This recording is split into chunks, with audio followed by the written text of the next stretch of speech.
A body is moving in a room with a velocity of 20 meter per second perpendicular to the two walls separated by 5 metre. ठीक है, एक body है, एक room है, 20 metre पर second से उसको हमने मूव करा रहे हैं, और दो दीवारें हैं जिनके बीच का सेपरेशन 5 मीटर है। There is no friction and the collision with the walls are elastic, the motion of the body is, body का मोशन कैसा होगा ये पूछ रहे हैं। तो सिंपल है, समझिए इस तरह की सिचुएशन है, एक दीवार, एक घर, एक रूम है,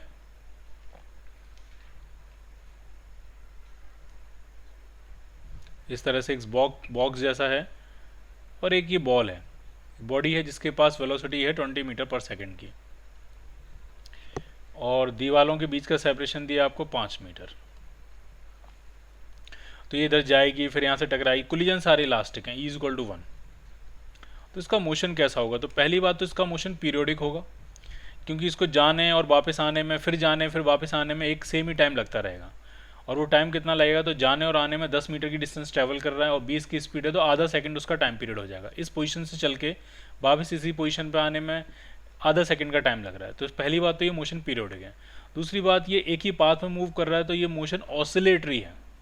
बट ये मोशन सिंपल हार्मोनिक नहीं है, क्योंकि सिंपल हार्मोनिक में वेलोसिटी कांस्टेंट नहीं होती है, वेलोसिटी पोजीशन का फंक्शन होती है। मीन पोजीशन पे वेलोसिटी मैक्सिमम होती है, एक्सट्रीम पे 0 होती है।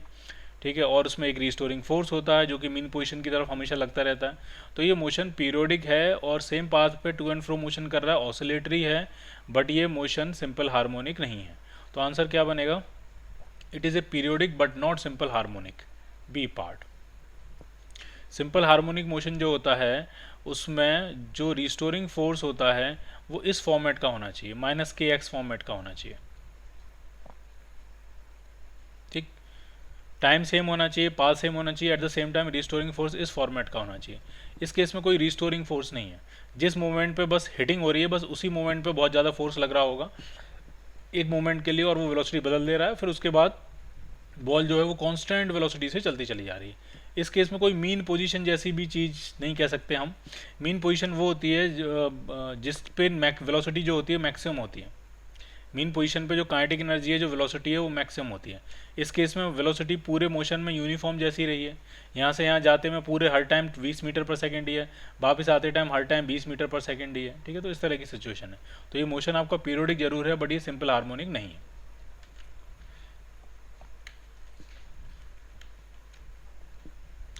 Which of the following expression does not represent SHM? इन चार में से कौन SHM रिप्रेजेंट नहीं कर रहा है? तो ये चारों ही SHM रिप्रेजेंट कर रहे हैं। ठीक है, साइन या कॉस का कोई भी लीनियर कॉम्बिनेशन SHM होता है। तो ये भी SHM है, ये भी SHM है, ये भी SHM है। ए और सी में एंगुलर फ्रिक्वेंसी ओमेगा है और बी वाले में एंगुलर फ्रिक्वेंसी 2 ओमेगा। अब बात आती है डी पे। अगर डी ये साइन स्क्वायर का फंक्शन है, अगर मैंने इसको साइन या कॉस के लीनियर फंक्शन में लिख लिया, तो ये भी क्या हो जाएगा? SHM हो जाएगा। तो जरा चेक करते हैं क्या हम लिख पाएंगे इसको। y = a times sign square omega t. ठीक, और हमें इसको लीनियर फंक्शन में लिखना है, तो इसको हम cos 2 ओमेगा टी का फॉर्मूला लगाएंगे। cos 2 ओमेगा टी जो होगा वो हो जाएगा cos square omega T minus sine square omega T, या 1 - 2 साइन स्क्वायर ओमेगा टी। तो यहाँ से साइन स्क्वायर ओमेगा टी जो आएगा वो आपका आ जाएगा 1 - cos 2 ओमेगा टी अपॉन 2। तो यहाँ से साइन स्क्वायर ओमेगा टी की वैल्यू निकालिए और इसमें पुट कर दीजिए। तो जो y आ जाएगा वो आपका आ जाएगा a times 1 - cos 2 omega T upon 2। तो इसको अगर हम लिखें तो ऐसा लिख सकते हैं, y = a/2 minus a/2 cos 2 omega t. ठीक है, मैं पूरा प्रॉपर समझाऊंगा आपको कि ये मोशन SHM है और मीन पोजीशन क्या है, एम्पलीट्यूड क्या है, एंगुलर फ्रिक्वेंसी क्या है, सब कुछ समझाऊंगा मैं आपको। तो ये y में से ये a/2 में धर ले आ रहा हूँ, तो y - a/2 = आंसर आपका आ रहा है -a/2 cos 2 ओमेगा टी। अब ये आपकी इक्वेशन आई। अब ये इक्वेशन क्या बता रही है, ढंग से समझिए।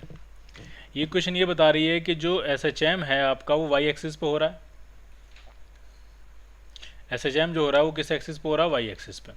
तो उसकी जो मीन पोजीशन है, मीन पोजीशन वो होती है जिसमें ये फैक्टर 0 हो जाएगा, और 0 जब आप डालोगे तो y = a/2, y = a/2 जो है वो इसकी मीन पोजीशन है।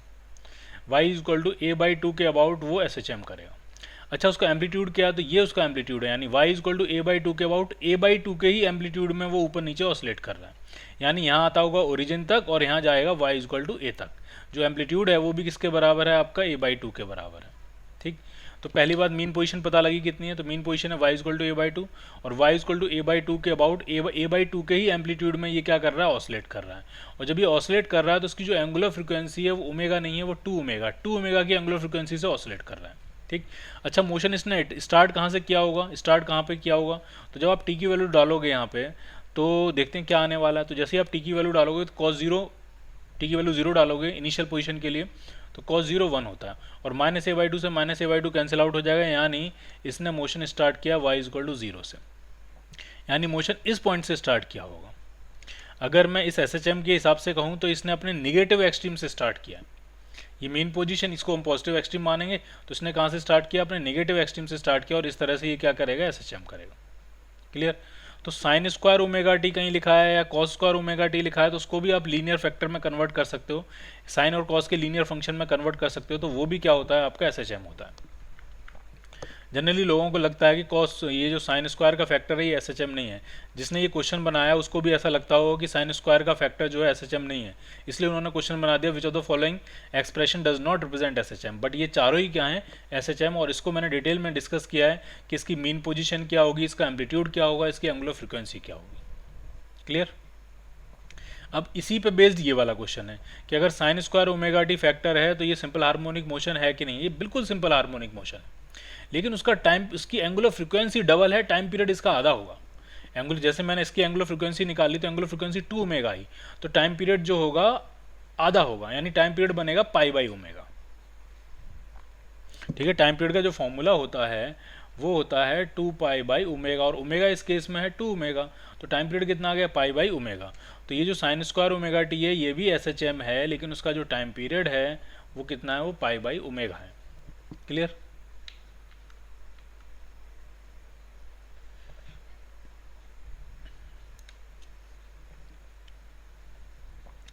the displacement of a particle is represented by a equation sin q omega T, sin y equal to sin q omega T जो है वो डिस्प्लेसमेंट है। अब ये पूछ रहे हैं कि जो मोशन है ये पीरियोडिक होगा, नहीं होगा, सिंपल हार्मोनिक होगा, क्या होगा। ठीक, तो ये पीरियोडिक तो होगा, क्योंकि अगर साइन पीरियोडिक है तो साइन का क्यू भी पीरियोडिक होगा। अगर ढंग से समझिए, y इक्वल टू, अगर मैंने कहा साइन ओमेगा टी, ये जो फंक्शन है ये एक पर्टिकुलर टाइम के बाद अपनी वैल्यू रिपीट कर रहा है, तो साइन ओमेगा टी की पावर आप कुछ भी चढ़ा दो वो भी पीरियोडिक होगा। ठीक है, कुछ भी चढ़ा दो आप, वो भी पीरियोडिक होगा, क्योंकि जब ये अपनी वैल्यू रिपीट, जैसे मान लिया इसने अपनी वैल्यू शुरू करी, मान लिया +1 से, +1 से 0 हुआ, 0 से -1 हुआ, -1 से फिर 0 हुआ, 0 से फिर +1 हो गया। तो जब ये एक सर्टेन टाइम के बाद अपनी वैल्यू +1 रिपीट करेगा तो ये पूरा फंक्शन भी तो अपनी वैल्यू रिपीट करेगा। जब अंदर वाला फैक्टर अपनी वैल्यू रिपीट कर रहा है तो उसका क्यूब करके जो आंसर आएगा वो भी अपनी वैल्यू रिपीट कर रहा होगा, तो ये पीरियोडिक तो होगा। लेकिन ये सिंपल हार्मोनिक नहीं हो पाएगा, क्योंकि इसको आप साइन या कॉस के लीनियर फैक्टर में रिप्रेजेंट नहीं कर पाओगे। So it is periodic but not simple harmonic, B part. दूसरा एक और तरीका है, जैसे कोई भी एक्सप्रेशन दिया है आपको डिस्प्लेसमेंट का और ये निकालना है ये SHM है या नहीं है, तो ये SHM की जो जनरल इक्वेशन होती है उसको सेटिस्फाई करना चाहिए, और वो इक्वेशन है F इक्वल टू -kx, और F होता है मास इंटू एक्सेलरेशन। एक्सेलरेशन को लिखोगे double derivative of x equal to -kx। कुल मिला के अगर मैं डायरेक्ट समझूं तो ये है कि x का जो डबल डेरिवेटिव है, डिस्प्लेसमेंट का जो डबल डेरिवेटिव है, तो डिस्प्लेसमेंट के ही नेगेटिव के प्रोपोर्शनल आ जाना चाहिए। अगर ये आ गया तो ये SHM होगा। अब यहाँ डिस्प्लेसमेंट y के टर्म्स में है, तो इस इक्वेशन को आप ये समझ सकते हो, double derivative of y is proportional to -y। अगर ऐसा आ गया तो ये SHM है, अदरवाइज ये SHM नहीं है। तो जरा इसको ट्राई करते हैं। ठीक है, इस साइन क्यूब जो ओमेगा टी है इसको ट्राई करते हैं कि क्या ये आने वाला है कि नहीं आएगा। y equal to sine omega T की पावर 3, 2 बार डिफ्रेंशिएट करना है हमने इसको। तो एक बार डिफ्रेंशिएट करेंगे dy/dt, तो पहले तो पावर का डिफ्रेंशिएशन हो जाएगा, तो ये हो जाएगा 3 टाइम्स साइन ओमेगा टी का स्क्वायर। ये पावर का डिफ्रेंशिएशन हुआ, फिर साइन को डिफ्रेंशिएट करेंगे तो कितना आ जाएगा, कॉस ओमेगा टी। एक बार डिफ्रेंशिएशन ये हो गया। ठीक, अब हम इसको दूसरी बार डिफ्रेंशिएट करेंगे, डबल डेरिवेटिव, तो इसमें प्रोडक्ट रूल लगाएंगे। ठीक है, 3 को मैं बाहर लिख देता हूँ और इसमें लगाएंगे प्रोडक्ट रूल। तो पहले इस वाले फैक्टर को करते हैं, फर्स्ट फैक्टर को। तो ये आपका आ जाएगा, पहले इसकी पावर को डिफरेंशिएट करेंगे तो ये आ जाएगा 2 साइन ओमेगा टी, और साइन को डिफरेंशिएट करेंगे तो क्या आ जाएगा कॉस ओमेगा टी, और इस वाले कॉस ओमेगा टी से डायरेक्ट मल्टीप्लाई कर देंगे। ठीक, अभी मैंने सिर्फ क्या किया, ये पहले वाले फैक्टर को डिफरेंशिएट किया और इसमें भी डिफरेंशिएट करने में चेन रूल लगाया। पहले मैंने इसकी पावर को डिफरेंशिएट किया, फिर अंदर के फैक्टर को डिफरेंशिएट किया और इस कॉस को डायरेक्टली यहाँ मल्टीप्लाई कर लिया। ठीक, प्लस अब क्या करेंगे, साइन वाले के टर्म का तो स्क्वायर ही रह जाएगा ऐसे ही, साइन स्क्वायर ओमेगा टी, तो ये ऐसे ही रह जाएगा। और कॉस को डिफरेंशिएट करेंगे तो कितना आ जाएगा माइनस साइन ओमेगा टी। और यहाँ एक गलती और हो रही है कि जब हमने कॉस ओमेगा टी को डिफरेंशिएट किया तो इसमें सॉरी, जब हमने साइन को डिफरेंशिएट करके कॉस ओमेगा टी लिखा तो कॉस ओमेगा टी के बाद फिर इस ओमेगा टी को भी डिफरेंशिएट करना पड़ेगा, तो एक ओमेगा भी आएगा यहाँ बाहर। तो ये ओमेगा ये वाला बाहर आ गया। ऐसे यहाँ पे भी जब आपने पहले पावर को डिफरेंशिएट किया, फिर साइन को डिफरेंशिएट करके कॉस लिखा, तो फिर ओमेगा टी को डिफरेंशिएट करके एक ओमेगा भी आ जाएगा। तो ये 2 ओमेगा मैं यहाँ लिख देता हूँ इस तरह से। इसी तरह से यहाँ पे भी कॉस को जब आपने डिफरेंशिएट किया तो माइनस साइन ओमेगा टी आया, और फिर उस ओमेगा टी को डिफरेंशिएट करके फिर से क्या लिखना पड़ेगा, एक ओमेगा भी लिखना पड़ेगा यहाँ पे। तो ये वाला ओमेगा और ये वाला ओमेगा हम बाहर लिख लेते हैं। तो ये आपका आ जाएगा 3 ओमेगा स्क्वायर। अब अंदर देखते हैं क्या आने वाला। अंदर आ गया आपका 2 साइन ओमेगा टी इंटू ये हो गया कॉस स्क्वायर ओमेगा टी। ठीक है, ये हो गया माइनस, और ये बना साइन क्यूब ओमेगा टी।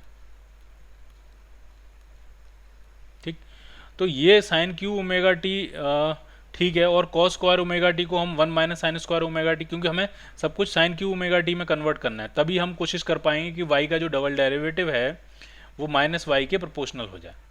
तो इस कॉस स्क्वायर ओमेगा टी को हम क्या लिखेंगे, minus sine 1 minus sine square omega T. तो ये आपका आया 3 omega square into 2 sine omega T into ये हो गया 1 minus sine square omega T और minus sine cube omega T. तो जब ये ब्रैकेट खोल के अंदर मल्टीप्लाई करेंगे तो ये बनेगा 3 ओमेगा स्क्वायर, तो ये होगा 2 साइन ओमेगा टी, और जब इसको मल्टीप्लाई करेंगे तो minus 2 sine cube omega T, और minus sine cube omega t ये है, तो ये टोटल हो गया minus 3 times sine cube omega t. ठीक, ये आया डबल डेरिवेटिव ऑफ y। तो यहाँ से एक चीज़ समझ में आ रही है मुझे कि ये जो डबल डेरिवेटिव ऑफ y है ये आपका आ रहा है, पूरे को ही मल्टीप्लाई कर दे रहे हैं तो ये आ रहा है 6 omega square sine omega T minus 9 omega square sine cube, और साइन क्यूब ओमेगा टी को आप लिख सकते हो y, तो इनटू y। तो देखिए अगर ये फैक्टर यहाँ नहीं होता तो ये SHM हो जाता, क्योंकि जो डबल डेरिवेटिव ऑफ y है वो माइनस वाई के ही प्रोपोर्शनल आ रहा है, बट सिंस ये फैक्टर आ गया है इसकी वजह से ये माइनस वाई के प्रोपोर्शनल नहीं आएगा, तो ये SHM नहीं होगा। तो किसी मैथमेटिकल इक्वेशन को आपको चेक करना है कि वो SHM है या नहीं है, तो पहली बात तो ये है कि वो साइन या कॉस के लीनियर कॉम्बिनेशन में आनी चाहिए, और अगर नहीं आ रही है तो आप ऐसा कीजिए उसका डबल डेरिवेटिव उसी के ही निगेटिव के प्रोपोर्शनल अगर आ जाएगा तो SHM की इक्वेशन को सेटिस्फाई कर देगा और वो SHM हो जाएगा। तो इस केस में ये SHM नहीं हो रहा है। आगे के लिए आप इसको याद कर लो कि साइन क्यूब जो होता है वो SHM नहीं होता है। ठीक, आगे क्या कह रहे हैं, अगला क्वेश्चन देखते हैं। ठीक है, ए particle is performing SHM, A particle is performing SHM if its displacement from mean position is x, corresponding resultant force on it is F and acceleration is a, then which of the following graph is correct? Mean position से displacement x है, resultant force net restoring force F है और उसका acceleration a है। पूछ रहे हैं कौन सा ग्राफ इसमें करेक्ट है। तो यहाँ समझिए हमें सारे ग्राफ बना F और X में, तो F जो होता है वो minus F is equal to minus K X के बराबर होता है, और जो एक्सेलरेशन होता है एक्सेलरेशन भी यहीं से आ जाएगा। हमें एक्सेलरेशन तो खैर इसमें ग्राफ दिया ही नहीं है, हमें तो सिर्फ फोर्स और एक्स का ही ग्राफ है। तो F is equal to minus K x, यानी ये straight line passing through origin होगी बट इसकी स्लोप नेगेटिव होगी। ठीक है, तो ये आंसर तो है ही नहीं, ये आंसर भी नहीं है, इसकी स्लोप पॉजिटिव है इसलिए ये आंसर नहीं। तो आपका आंसर क्या बनेगा, डी पार्ट। नेगेटिव स्लोप की स्ट्रेट लाइन होगी, नेगेटिव स्लोप का मतलब या तो वो सेकंड क्वाड्रेंट में होगी या फिर वो फोर्थ क्वाड्रेंट में होगी। ठीक है, तो आपका आंसर क्या बनेगा, डी पार्ट। आपको एक्सेलरेशन और डिस्प्लेसमेंट की इक्वेशन दी हुई है और टाइम पीरियड निकालना है। तो जरा हम लिखते हैं इक्वेशन क्या होती है, F is equal to minus K X. ठीक, एफ को हम लिखेंगे mass into acceleration is equal to minus K X. तो एसेलरेशन जो आपका आया वो आया माइनस के बाई एम इंटू एक्स, और ये जो के बाई एम होता है ये ओमेगा स्क्वायर होता है, तो एसेलरेशन जो आया वो आया माइनस ओमेगा स्क्वायर एक्स। तो अगर इसको इधर ले आए तो ये बनेगा a plus omega square x is equal to 0। आप इक्वेशन को इस तरह से भी रिप्रेजेंट कर सकते हो। हम इसलिए इस तरह से रिप्रेजेंट कर रहे हैं क्योंकि हमारी इक्वेशन इसी फॉर्मेट में आपको दी हुई है, और इन दोनों को अगर हम कंपेयर करेंगे तो एक चीज़ साफ समझ में आ रही है कि ओमेगा स्क्वायर 16 पाई के बराबर है। ठीक, तो ओमेगा कितना आ जाएगा आपका 4 पाई, और आपको निकालना है टाइम पीरियड, तो टाइम पीरियड होगा आपका 2 पाई बाई ओमेगा। ओमेगा है आपका 4 pi, that means half second. B part.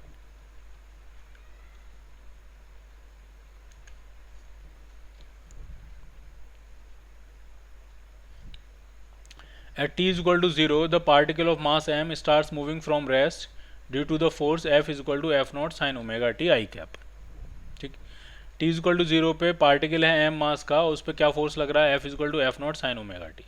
अभी कह रहे हैं पार्टिकल जो है वो SHM करेगा नहीं करेगा, क्या होगा, वो सारी चीज़ें पूछ रहे हैं। ठीक, t is equal to 0 पे ये फोर्स लगना शुरू हुआ। ठीक, तो इम्पोर्टेंट बात क्या है, और पार्टिकल कहाँ से स्टार्ट कर रहा है, रेस्ट से।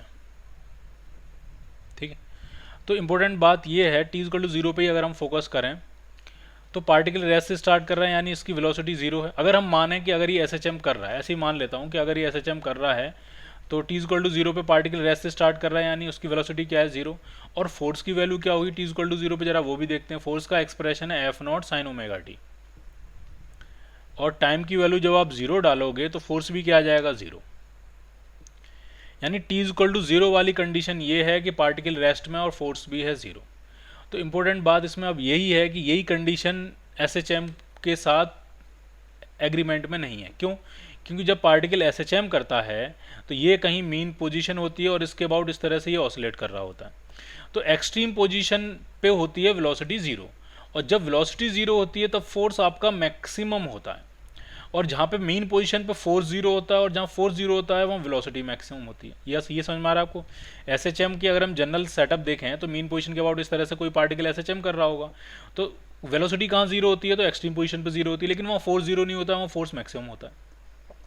और मेन पोजीशन पे फोर्स 0 होता है तो वहाँ वेलोसिटी मैक्सिमम होती है, यानी वेलोसिटी और फोर्स दोनों एक साथ 0 नहीं हो सकते। जबकि t इक्वल टू 0 पे कह रहे हैं पार्टिकल रेस्ट से स्टार्ट कर रहा है, और फोर्स का जो एक्सप्रेशन दिया है उसमें भी t इक्वल टू 0 डालने पे फोर्स 0 हो जा रहा है। यानी t इक्वल टू 0 वो स्टेट है जहाँ पे पार्टिकल भी रेस्ट में और फोर्स भी 0 है, पार्टिकल की वेलोसिटी भी 0 है और फोर्स भी 0। तो ऐसा SHM में कभी नहीं होता है। ठीक, तो इसका मतलब ये SHM नहीं होगा। पार्टिकल परफॉर्म्स SHM, गलत। पार्टिकल परफॉर्म SHM, गलत। At an instant distance moved by particles equal to the displacement from its initial position, इसके बारे में हम बात करेंगे। Initial velocity of the particle increases with time, but after time t is equal to 2 pi by omega it becomes constant. इसको भी सोचा जा सकता है कि क्या सिचुएशन है। ठीक, लेकिन ये बात पक्की है कि A और B आंसर नहीं है, SHM ये नहीं है। अब इसका मोशन होगा कैसा, तो इसके लिए काफ़ी दिमाग लगाना पड़ेगा आपको। समझिए जरा ढंग से क्या होगा इसका मोशन। मान लिया ये एक्स एक्सिस है,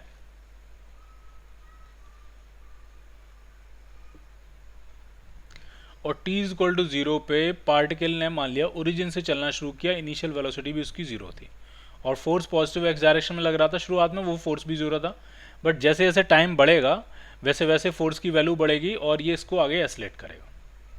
ठीक है, फोर्स के बारे में पैटर्न समझते हैं। पहले फोर्स पॉजिटिव होगा, बढ़ता जाएगा, फिर फोर्स पॉजिटिव होगा लेकिन कम होता जाएगा, फिर एक टाइम के बाद फोर्स 0 हो जाएगा, उसके बाद फोर्स नेगेटिव होगा और पार्टिकल रिटार्ड करेगा। इस तरह की सिचुएशन होगी। ठीक है, तो पहले फोर्स आपका, फोर्स का एक्सप्रेशन ये है इस तरह से। तो ये अगर फोर्स का ग्राफ है तो यही एस्लेशन का ग्राफ है। ठीक, इतनी बात समझ में आ रही है। ठीक है, अब आप मुझे ये बताइए कि इसका जो एरिया होगा वो क्या देगी आपको, वेलोसिटी देगी। तो यहाँ तक तो, इस पॉइंट तक तो, आधे टाइम तक तो एरिया जो है वो बढ़ता ही चला जा रहा है। पाई बाई ओमेगा जो टाइम होगा उस टाइम तक तो एरिया बढ़ता ही चला जा रहा है, यानी आधे टाइम तक तो वेलोसिटी बढ़ती ही चली जाएगी पॉजिटिव डायरेक्शन में। ठीक, उसके बाद फिर वेलोसिटी, जब एरिया नेगेटिव आना शुरू हुआ, रिटार्डेशन हुआ, फिर वेलोसिटी कम होना शुरू होगी। तो पहले वेलोसिटी मान लिया बढ़ गए, बढ़ते मैक्सिमम वेलोसिटी वी नॉट हो गई, इस पॉइंट पे वेलोसिटी कितनी हो गई वी नॉट। तो अब ये कम होती जाएगी, कम होती जाएगी, कम होती जाएगी, और जितने टाइम तक जिस एस्लेशन के पैटर्न में वेलोसिटी बढ़ी है उतने टाइम तक उतनी के एस्लेशन के पैटर्न में वेलोसिटी घटेगी, तो फाइनल वेलोसिटी क्या हो जाएगी, जीरो। ये बात समझ में आई आपको। उसके बाद एस्लेशन फिर से पॉजिटिव होगा, यानी फिर से वेलोसिटी बढ़ाएगा। तो मैं कुल मिला के आपसे ये कहने की कोशिश कर रहा हूँ कि इस पूरे मोशन में वेलोसिटी निगेटिव कभी नहीं होगी। पहले एस्लेशन पॉजिटिव है तो वेलोसिटी बढ़ेगी, फिर जितना एस्लेशन पॉजिटिव है जितने टाइम के लिए जिस पैटर्न में पॉजिटिव है उतने टाइम के लिए उसी पैटर्न में निगेटिव है तो वेलोसिटी को घटा के जीरो कर देगा। अगर उससे ज़्यादा टाइम तक निगेटिव हो जाता तो निगेटिव हो जाती वेलोसिटी, लेकिन अभी तो सिर्फ उतने टाइम तक ही निगेटिव हुआ है, तो जितनी वेलोसिटी बढ़ाई है उतनी वेलोसिटी कम करके फाइनली जीरो कर देगा। अब वेलोसिटी जीरो हुई तो फिर से एस्लेशन पॉजिटिव आ गया, तो ये वेलोसिटी को फिर से बढ़ाएगा। यानी ये जो मोशन है ये स्ट्रेट लाइन मोशन होगा, इसमें पार्टिकल घूम के कभी नहीं आएगा, कभी भी उसकी वेलोसिटी निगेटिव नहीं होगी। तो वो एक ही डायरेक्शन में चलता चला जाएगा, लेकिन मोशन ऐसा होगा पहले वेलोसिटी बढ़ेगी, फिर कम होकर रेस्ट में आएगा, फिर बढ़ेगी, फिर कम होकर रेस्ट में आएगा, एक मोमेंट के लिए रुकेगा, फिर बढ़ेगी, फिर कम होकर रेस्ट में आएगा, एक मोमेंट के लिए रुकेगा, और इस तरह से ये चलता चला जाएगा। वेलोसिटी का अगर मैं ग्राफ बनाने की कोशिश करूँ तो इस तरह का ग्राफ आएगा वेलोसिटी का। वेलोसिटी नेगेटिव कभी नहीं होगी, डायरेक्शन कभी नहीं पलटेगी। और जब मोशन स्ट्रेट लाइन होता है तो डिस्प्लेसमेंट का जो मैग्नीट्यूड होता है वही डिस्टेंस के बराबर होता है। So your answer will be C part. और ये कह रहे हैं जो वेलोसिटी इतने टाइम के बाद कांस्टेंट हो जाएगी, ये भी गलत है। समझ में आ गया होगा, पहले वेलोसिटी आपकी बढ़ रही है, फिर घट के जीरो हो जा रही है, फिर बढ़ रही है, फिर घट के जीरो हो जा रही है, कांस्टेंट कभी नहीं होगी। तो ये जो क्वेश्चन है ये एनालिटिकली बहुत ही इंपॉर्टेंट क्वेश्चन है। आसान नहीं है इसको एनालाइज कर पाना, चीज़ों को, इसकी चीज़ों को, सारी चीज़ों को समझ पाना कि इसमें क्या हुआ, इसलिए बहुत इंपॉर्टेंट है। Values of the acceleration of a particle moving in a simple harmonic motion as a function of x are given in the table below। देखते हैं जरा क्या दिए हैं वैल्यूज। तो ये आपका एसलरेशन की टेबल है और ये डिस्प्लेसमेंट है, ठीक है। और आपको पता है कि जो एसलरेशन होता है वो माइनस ओमेगा स्क्वायर एक्स के बराबर होता है। तो आपको टाइम पीरियड निकालना, तो आप किसी भी वैल्यू को उठा लीजिए, 0 को बस छोड़ के बाकी आप कोई भी वैल्यू उठा लीजिए, इन चारों से आपको आंसर मिल जाए। जैसे मैंने कहा चलो पहले वाली वैल्यू डाल देता हूँ, तो एसलेशन है आपका 16 मिलीमीटर पर सेकंड स्क्वायर। तो एसलेशन अगर मिलीमीटर पर सेकंड स्क्वायर है तो डिस्प्लेसमेंट भी हम मिलीमीटर में डाल देते हैं, मिलीमीटर से मिलीमीटर कैंसिल आउट हो जाएगा, कोई दिक्कत नहीं। तो ये आएगा माइनस ओमेगा स्क्वायर और एक्स की वैल्यू है -4। तो ये माइनस माइनस प्लस हो गया, 4 से कैंसिल करेंगे 4 टाइम्स। तो ओमेगा स्क्वायर अगर 4 है तो ओमेगा 2 होगा, और ओमेगा 2 पाई टी होता है। तो यहाँ से जो टाइम पीरियड आ रहा है वो 1/π सेकेंड आ रहा है। So your answer is a part.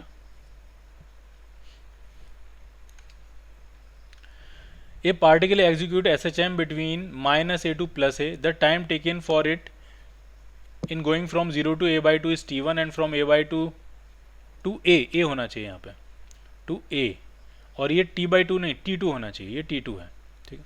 Diagram बनाएंगे, समझिए क्या है, और आगे इसका जो रिजल्ट है वो आपको आगे को याद भी रखना है आपको। ये अगर मीन पोजीशन है और SHM हो रहा है -a से +a के बीच में, ठीक। तो मीन पोजीशन से +a तक आने में जो टाइम लगता है वो t/4 लगता है, ठीक। ये समझ में आया आपको। तो a/2 तक का टाइम और a/2 से a तक का टाइम कितना होगा, तो ये बराबर बराबर नहीं होता है, क्योंकि मीन पोजीशन के पास वेलोसिटी ज़्यादा होती है तो ये वाला टाइम कम होता है, और यहाँ पार्टिकल रिलेटिवली स्लो हो जाता है तो ये वाला टाइम थोड़ा ज़्यादा होता है। तो क्या क्या टाइम होते हैं, तो ये टाइम आपका होता है t/12 और ये टाइम होता है आपका t/6,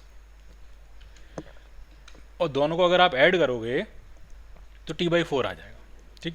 इसी तरह से अगर आप इस तरफ देखो तो मीन पोजीशन से -a/2 और -a/2 से -a का टाइम भी इसी तरह का, ये t/12 होता है और ये t/6 होता है, ठीक। मीन से -a/2 या -a/2 से मीन t/12, इसी तरह से मीन से +a/2 या +a/2 से मीन t/12, इसी तरह से a/2 से a या a से a/2 t/6, इसी तरह से -a/2 से -a या -a से -a/2 t/6। ये टाइम आपको याद रखने हैं, क्लियर, ठीक। तो इसी के साथ आप एक टाइम और याद कर लीजिए साथ ही में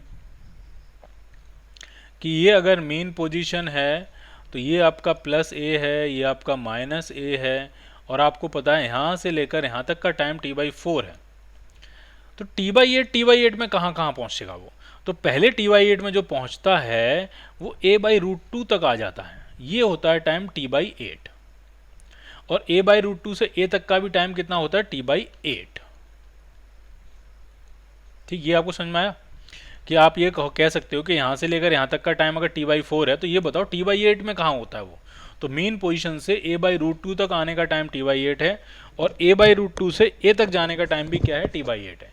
इसी तरह से आप यहाँ भी समझ सकते हो कि मेन पोजीशन से -a/√2 तक आने का टाइम t/8 है और -a/√2 से -a तक का भी टाइम कितना है, t/8 है। ठीक है, तो ये टाइम इंटरवल आपको याद रखने हैं। ठीक, तो हमसे तो सिंपल ये पूछा गया कि 0 से a/2 तक t/t1 है और a/2 से a तक t2 है, तो कंपेयर करा है तो ऑब्वियसली t1 कम है, t1 t2 का आधा है। अगर ढंग से बात करी जाए तो ये जो t1 है, ये वाला जो टाइम है वो t2 का क्या है, आधा है, डबल नहीं है। ठीक है, डबल नहीं है, आधा है। तो हम कौन सा आंसर टिक कर देंगे, ए पार्ट, कि कम तो है ही। The time taken by a particle in performing SHM on the straight line to pass from point A to B where its velocities are same is 2 seconds। देखिए समझिए क्या situation.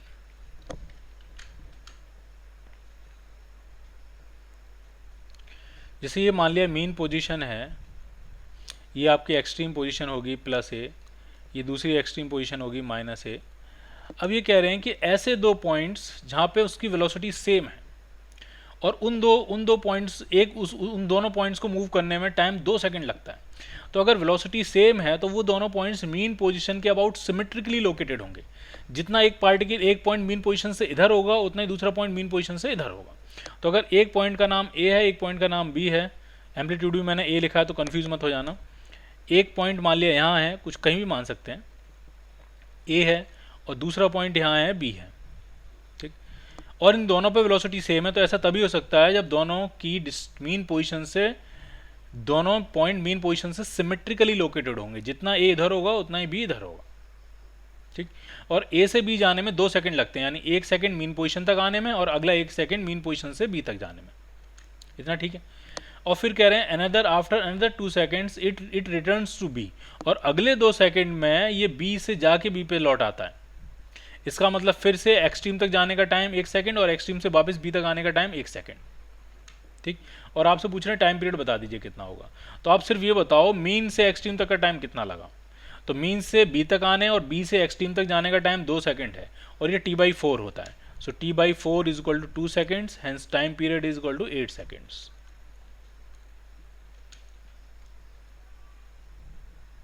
D part,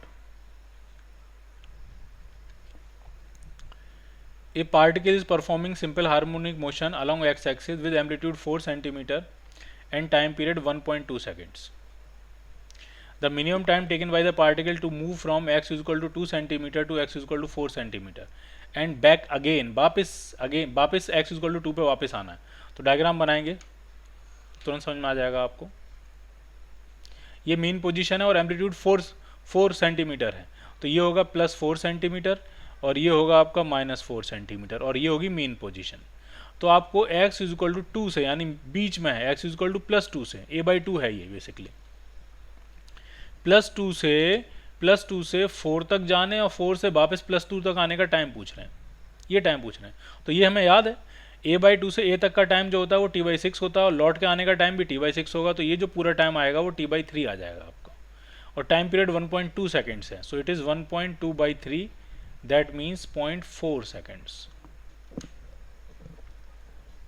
B part,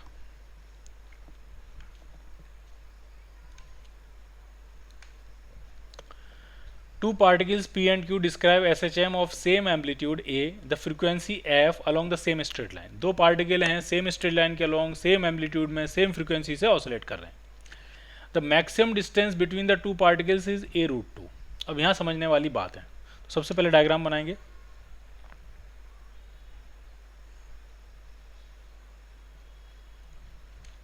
तो ये मान लिया mean position है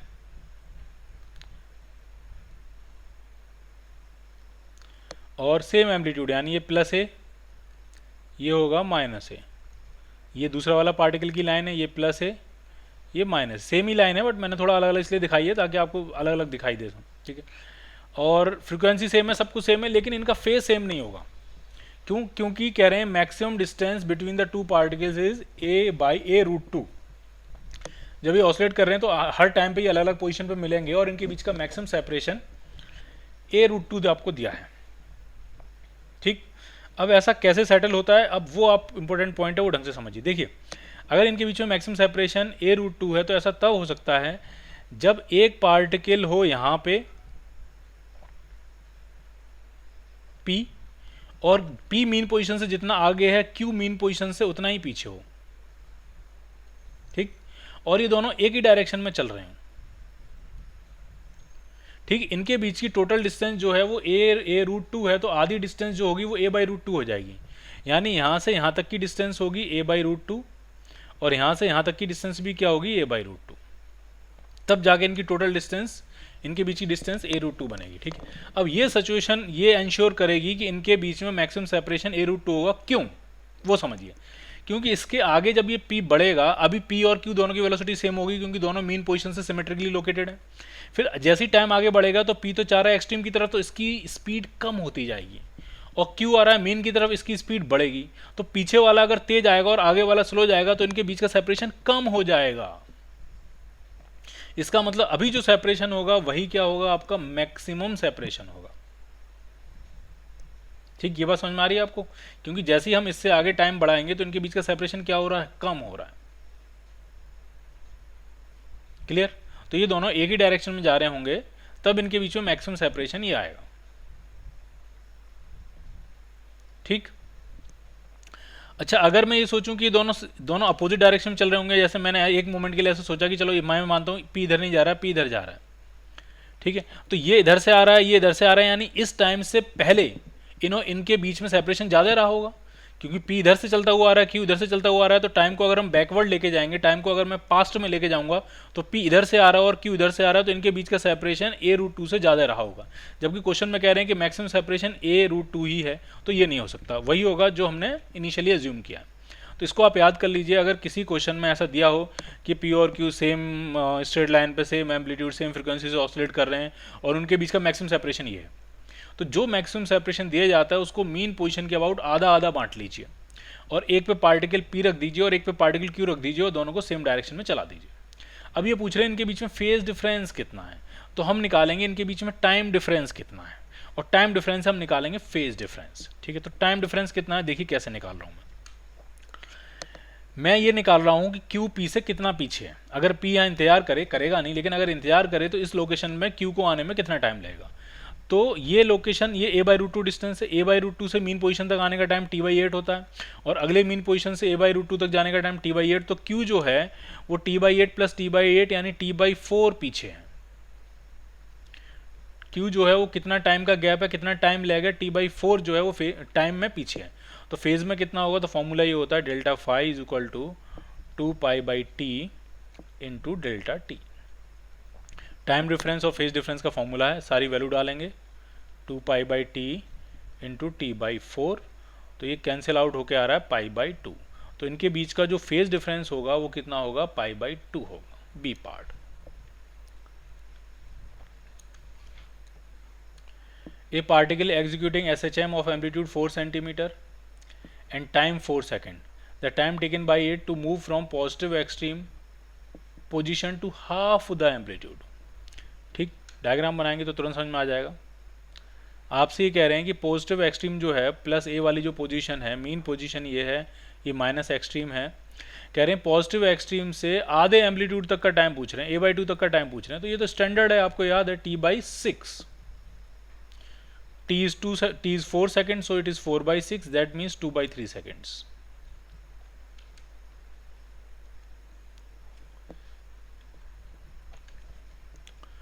दो particle हैं, SHM कर रहे हैं, parallel line, same time period same amplitude. देखिए वैसी सिचुएशन वापस लौट के आ रही है, same time period same amplitude.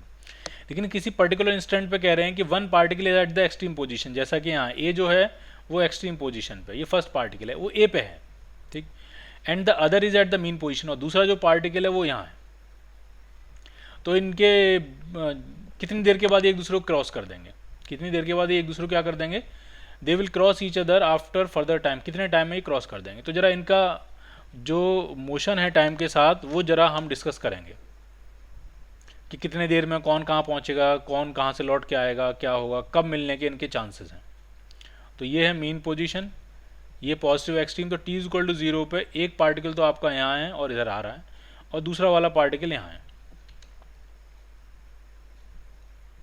ठीक, तो जरा देखते हैं, ठीक है, थोड़ा थोड़ा टाइम आगे बढ़ा के देखते हैं।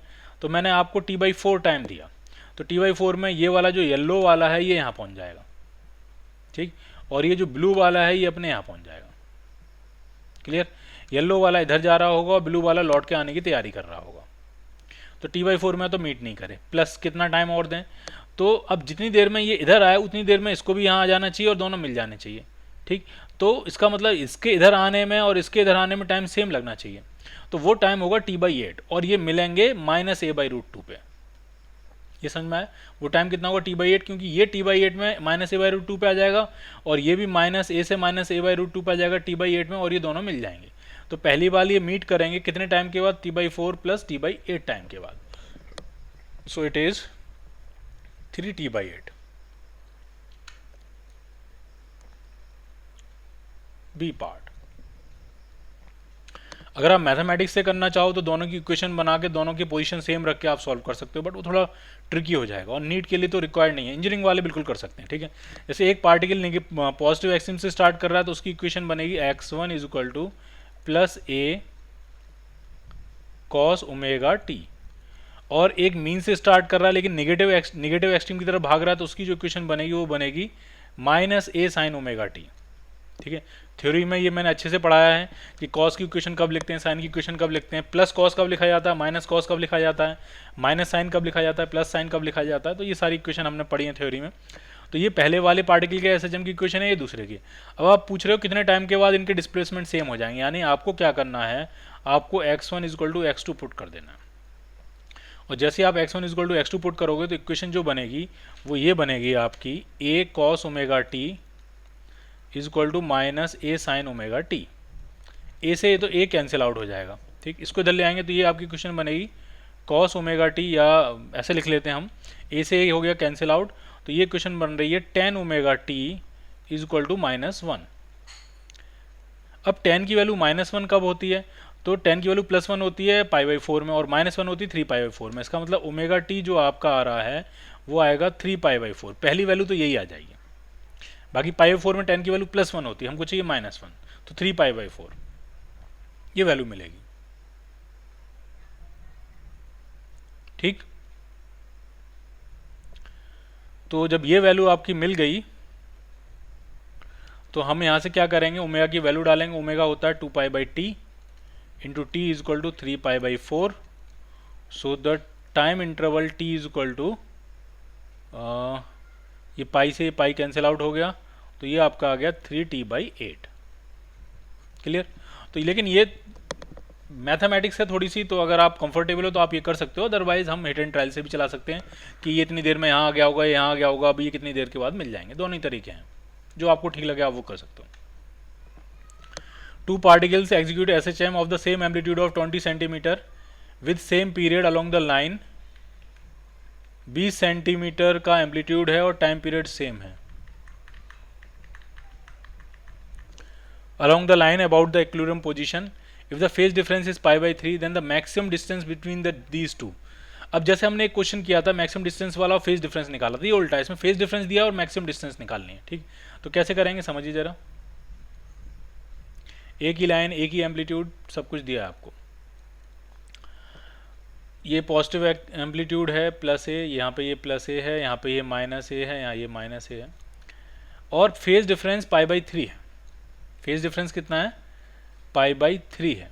तो जैसे हमको मैक्सिमम, जब उनके बीच का मैक्सिमम डिस्टेंस दिया था तो मैंने मीन पोजीशन के अबाउट आधा आधा बांट लिया था, तो इसी तरह से यहाँ मैं चलाऊंगा। यहाँ तरीका ये है कि यहाँ पे फेज डिफरेंस दिया है π/3, तो इस फेज डिफरेंस का आधा आधा करके दो हिस्सों में करके एक को मैं मीन पोजीशन के आगे भेज दूंगा और एक को मीन पोजीशन के पीछे कर दूंगा। ठीक, तो एक तो इनका आधा जो फेज डिफरेंस होगा यानी π/6 होगा, यानी एक का फेज 0 से π/6 आगे है,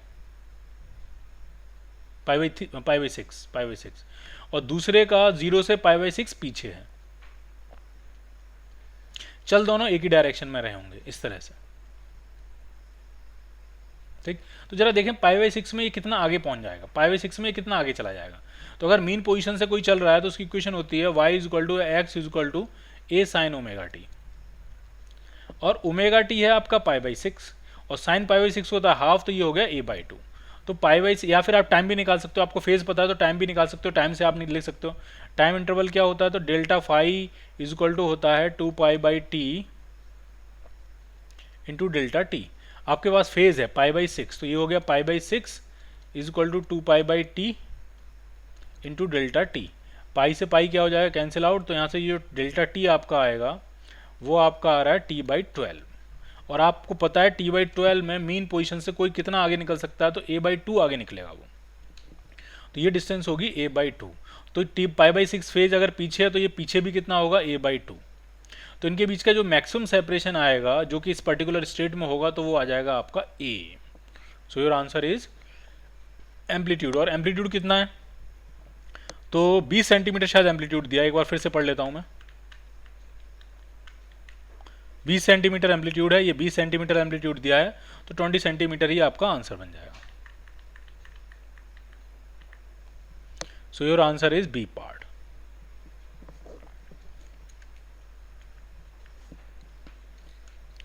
ए particle is moving in a circle with uniform speed.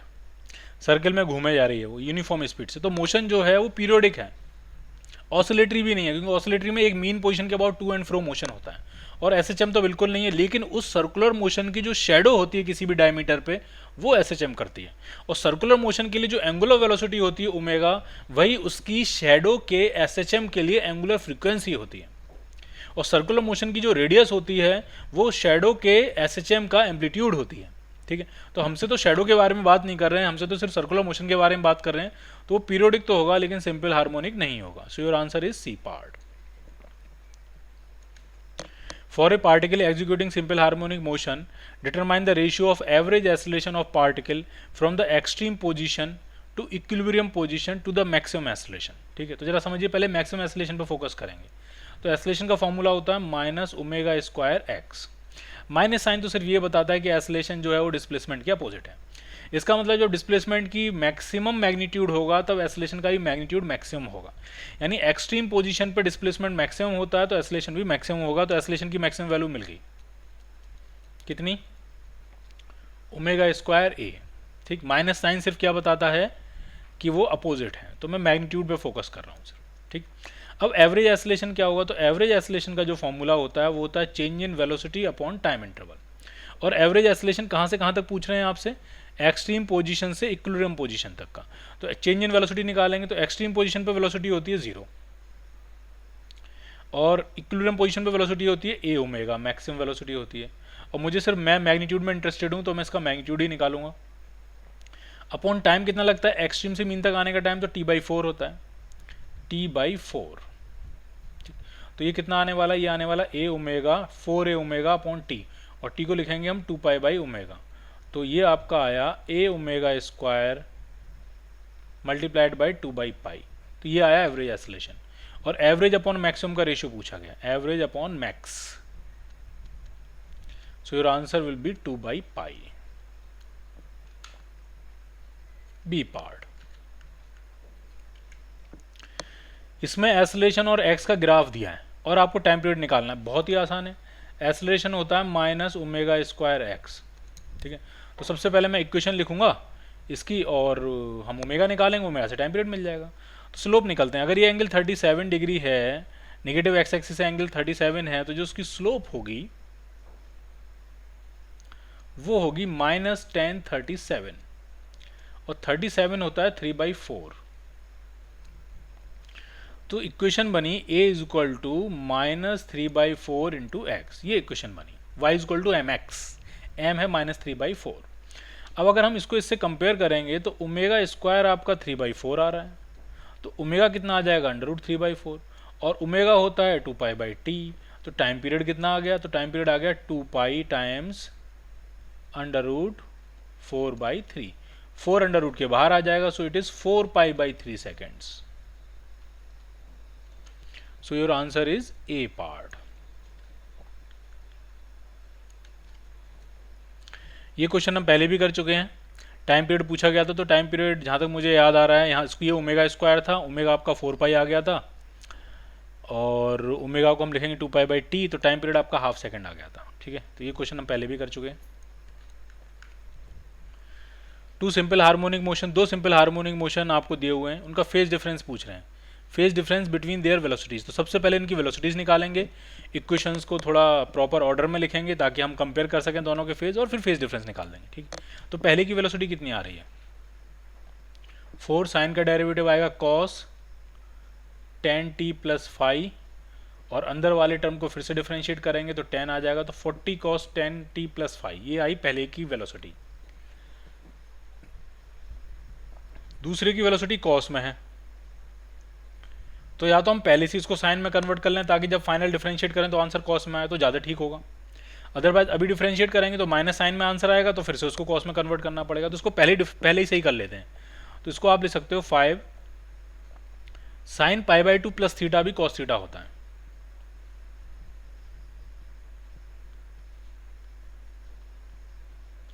तो अब इसको डिफरेंशिएट करेंगे और दूसरे की वेलोसिटी निकालेंगे, तो ये आ जाएगा 5 साइन का डेरिवेटिव हुआ cos 10t, पहले लिख रहा हूँ, + π/2, और अंदर वाले को फिर से डिफरेंशिएट करेंगे तो ये कितना आ जाएगा, 10 बाहर आ जाएगा, तो ये 50 हो जाएगा। ठीक, अब कंपेयर करना वेलोसिटीज़ का फेज कंपेयर करना बहुत आसान है, क्योंकि दोनों के आगे फ्रंट में पॉजिटिव है, दोनों ही कॉस के फंक्शन है, दोनों में +10t है, सब कुछ सही चल रहा है एकदम। बस आखिरी में अंतर है, इसमें फाई है और इसमें π/2 है, तो उनका जो फेज डिफरेंस होगा या तो आप 5 - π/2 लिख लो, या फिर आप π/2 - 5 लिख लो, क्योंकि हमें पता ही नहीं है कौन सा बड़ा है कौन सा छोटा है। तो एक आंसर इसमें मैच कर गया, तो वो आंसर बन जाएगा डी पार्ट।